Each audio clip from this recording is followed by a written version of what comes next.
Bote Nabino Balandia, télé-réalité RDC, Ngai Benicia Touton Balazan Sengo ya représenter Bino émission yo. Totiki Bino te na ba surprise lelo tokiti sur le terrain na commune ya Kalamu, tokolakisa bino lolenge nini bato ya commune ya Kalamu bakasaka vina ba. Donc pour les peu tout bomba eloté. Donc au côté moi muke kendo luka comment ba marié ba vivre mandat na bango. Chaîne Nabino et Sabino va réalité à via Kinshasa RDC Mobimba, les ateliers réalité RDC. Aux gens à s'abonner pour aux informations, aux gens à comment la réalité à vite n'est pas jouer, n'est pas artiste, pas télé, mais t'as la pépine à bon n'est c'est tout le temps il dit que je la pression côté voilà l'homme du chef.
Charlotte, communauté congolaise de Charlotte, il y a États-Unis, représenté la baninga na biso na bangwa.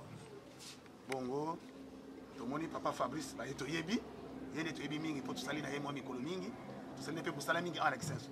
Maman boyebi était? Oui. Boyebi était hein? Ah, merci. Yé comme en tout cas, c'est mon bon ngai eza makasi. Eza makasi parce que balobaka moboti so aboti mwana akolisi ye eke mwana kei kozonga ya mwana wana ezalaka kaka esengo mpona ngai eza esengo mingi komona bino lisusu parce que bino bozalaki bamama bozali bamama bosalaki nga mwana na bino botindaki nga e nalakaki ke na mikolo koya nakozonga lisusu yango wana nazongi lelo mpona lisolo oyo eza kosimba biso makasi na motema lisolo oyo na moya lelo etelemisi mokili pamba te tobotami ti tokoli toyokaka masolo ake bitumba ezalaka o guerre mondiale ezalaka toyokaka masolo ke o guerre ya 80 jours ezalaka guerre ya boye ezalaka mais totikalaka koyeba te ke likambo moko mpe koki koyela biso etelemisa mokili likambo ngo nini maladi oyo esimbi mokili mobimba etelemisi biloko nyonso tu tokokaka kondima te ke eglize ekoki kokata misala ekoki kokatana kelasi ekoki kokatana o masano nini nyonso tu ekokaki kokatana bato bavanda na ndako me balobi nini na ntango mokili eza ya kotelema na ntango mokili eza na pasi esengaka batu basimba na makasi esengaka batu bakolisa oyo tobengi solidarité po soki tozali elongo tokoyeba ndenge nini kosimbana mpona koampeshe monguna wana oyo aza na kati na biso akoka kolonga biso mabe yango ezosimba mokili mobimba me toyebi peke na mokili bamboka nyonso tu bazalaka na makoki ndenge moko te bango bakanisi bayebi ke babi mboka ya biso Kongo totika kuna ezali mboka oyo mwa lisungi esalaka ata mwa malamu yango wana bakanisi mpe balobi te kisi ya maladi yango nanu emonani penza te nanu eyebami penza te oyo bazalaki na bokono ya Ebola oyebi ke avant covid aya biso mboka na biso tosimbamaki na ebola. Ebola ezali virus oyo ebangisaka mingi, mais esengaki mpe kaka baeffort ya solidarité mpo bato bayeba kos'inscrire komikomisa na molongo ya solidarité mpona kosunga baninga. Nde yango Halt Ebola ezalaki. Mais na misala ya Halt Ebola tomipesaki objectif ya kolandela bokono nyonso oyo ekoki koya kotungisa biso. Nde lelo omoni covid ezali kotungisa biso. Na yango bandeko na biso ya Charlotte na bandeko ya Halt Ebola basangani ebango bakanisi bamama oyo ya biso. Bamama oyo ya biso oyo balamukaka tongo ntango biso toza na ya kolala. Mpona nini? Po bazwa nzela ya bilanga pour que na 6 heures du matin ntango biso tolamuki tokuta ndunda na wenze. Bamama na biso wana bango nde balesaka eza malamu kokanisela mpe bango parce que omi lobolobi ah mais bamama wana oyo baza kobunda mpo biso tozala malamu nani akokanisela bango? Nde likanisi eyaki toyebi te ozala bamama na biso bamaraîchère bango bazali bato oyo malgré maladie malgré menace nyonso ezali me bango balembi te.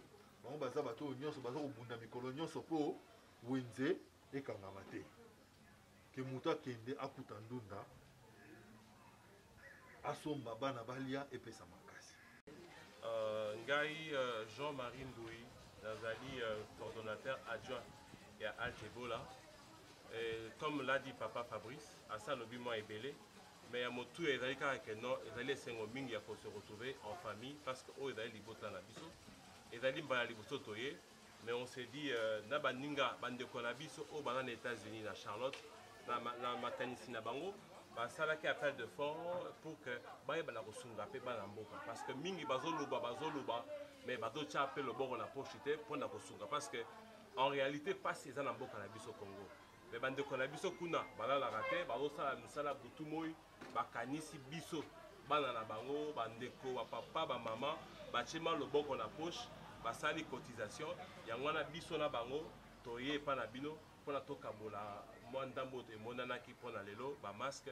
Et comme l'a dit Fabrice, on va voir dans quelle mesure tout ça a quatre collaboration et dans la bino et dans la biso et dans la même communauté congolaise vivant aux États-Unis, à Charlotte précisément, pendant total dans quelle mesure nous pouvons collaborer pour le bien de la population. Parce que au Bozako Sala et dans les Mosala Longonia et dans les Mosala Makasi et Nzambe apambola moko na bino Nzambe apambola pe bande ko na biso bana na Charlotte o batiaki mbongo batie bakanisi pour que lelo o ezalaki projet et comme en réalité. Encore une fois tozali fiers de l'organisation na bino parce que tout le monde que effectivement vous avez une organisation moya monene où vous allez coller sa population avec de belles initiatives et encourager. Et dans les jours à venir, dans quelle mesure tout tisser un lien de collaboration et voir dans quelle mesure tout cheminer ensemble. Encore une fois de plus, Topé merci Mingi, Longonia, Zambé, Apambola, Moko na biso. Merci.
Échantillon oyo ya mukie makasi pena. Échantillon oyo ya représentativité. Ezali juste moi représentativité ya mukie. parce que Kisenso site maraîcher eza épelé et ba maman maraîcher ozali mingi koleka nde oyo tosalaki eza lokola partage symbolique yango tomilobaki tobi te soki tokomi na bandeko na biso ya codec bango nde lokola bayebi moko na moko bakoyeba kokomisa yango malamu epai na bino nakanisi oyo topesi eza symbolique bamama baza na présidente na bango oyo eza mama baza na présidente na bango mama na biso.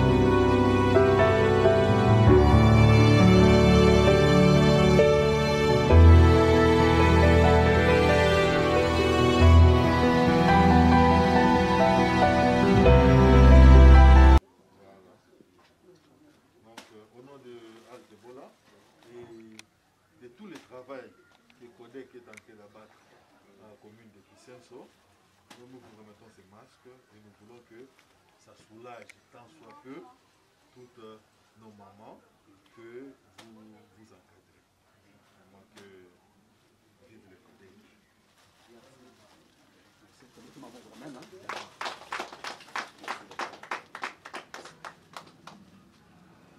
Biso mingi ba maman, merci na Codec. Merci na bandeko nyonso. Kanisi ndenge tolobi wana likanisi ya biso mwa moke oyo obombaki ya koyo kokabola na bino yango oyo mais na nzela ya Codec tosololi epuis ntango mosusu mpe osenga mpe koyoka mwa moke bino moko bamama mpona mwa difficulté oyo etongisa biso mikolo nyonso tu comme ça eyeba mpe kokomela bandeko bayeba.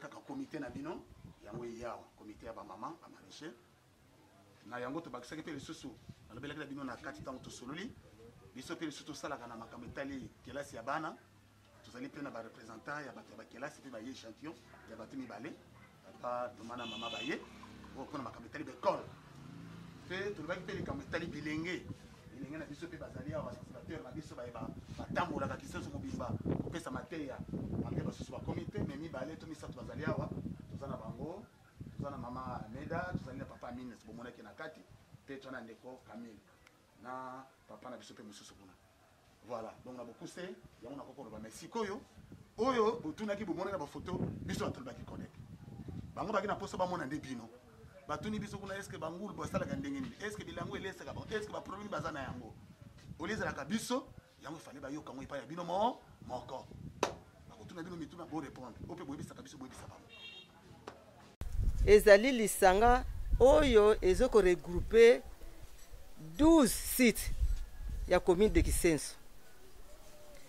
Chaque site a un président oyo akambaka yango nga nazali nde présidente communale. Nous encadrons les 12 sites. Moussala na biso tosalaka. Notre travail. Quel est notre travail? Biso travail na biso ezali tourner la terre. Tolonaka. Milona. Mina milona wana tobakisi lisusu tango tolonaka. Toza susu na activité mususu à côté otobengaka élevage. Na kanisi na bilili bomoni kuna tobokolaka bangulu.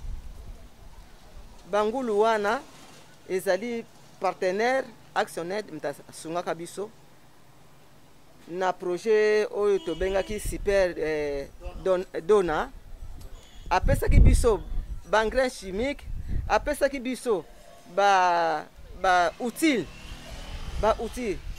ba matériel oyo ekoki kosunga biso mpona kolona bilanga na biso neti ba rosoir ba fourche ba binette pulvérisateur ba brouette donc biloko ebele oyo maraîcher asengeli azala nango po te misala ekende malamu.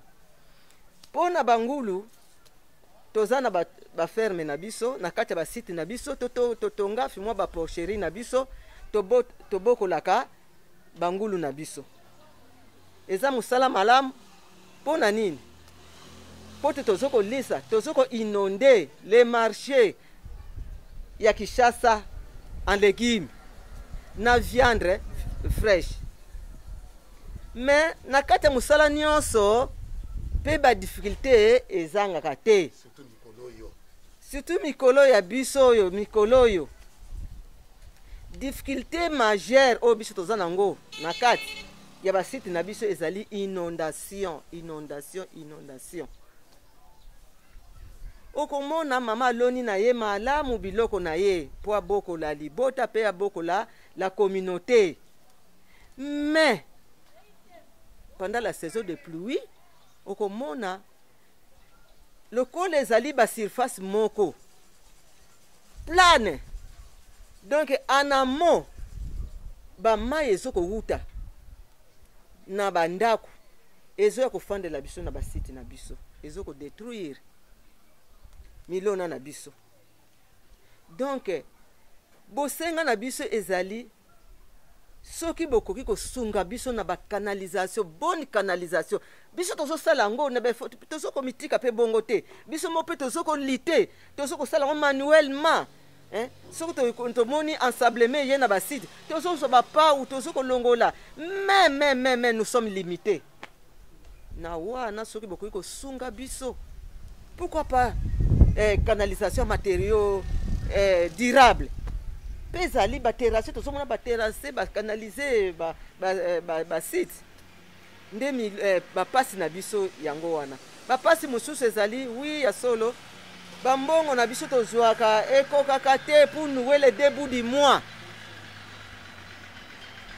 soki pe ba koki kosunga biso na ba projet mosusu o ekoki kosunga mabota na biso nde tala na mukuse musala to salaka tala na mukuse ba problème na so ba difficulté na biso na bosani difficulté moko o ezali pe majeure spoliation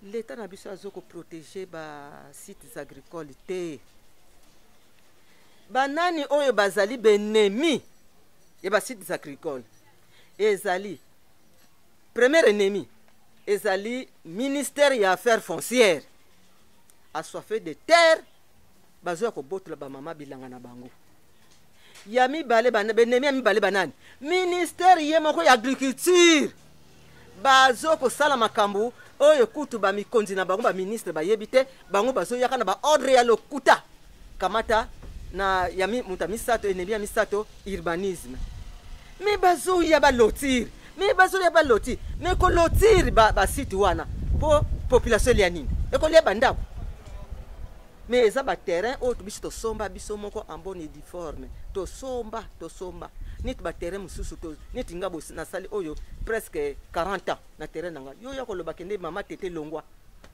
mais oyo mitu ekokufa po nakotika terrain nanga facilement te lokola nayebi droit nanga de propriété nakotika te nakondima mikande ezali nakondima nakufa likola mabele nanga bongo président Fachi ayoka biso kuna babomi ba maraîcher likola mabele na ba donc na mukuse nde yango wana nakomi wana sukisi nanga je vous remercie.